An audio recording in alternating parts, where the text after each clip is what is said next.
Assalamu alaikum, Sheikh. Samtullah. Sheikh, I wanted to ask about the ruqyah thing.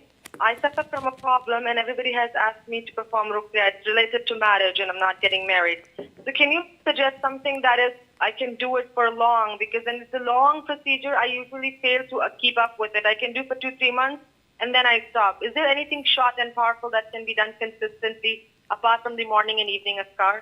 First of all, not every delay in marriage is attributed to an evil eye, black magic, envy, or jinn possession.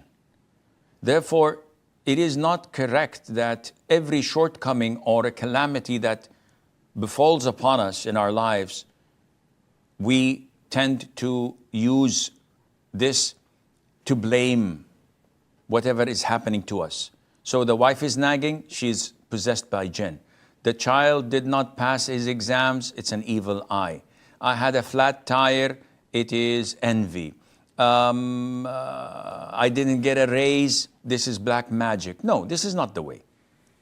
But if there are symptoms and you feel that there is something that was done, you may do ruqyah, and ruqyah is very easy. Ayatul-Kursi, the last 2 verses of Surah Al-Baqarah, Surah Al-Fatiha, the last 3 quls. That's it. It doesn't take more than a minute and a half to recite all of those. Blow on a number of bottles of water, reciting them 3 times, and blow after each time. And drink from that water in the morning, evening, afternoon, before you go to bed, 24/7.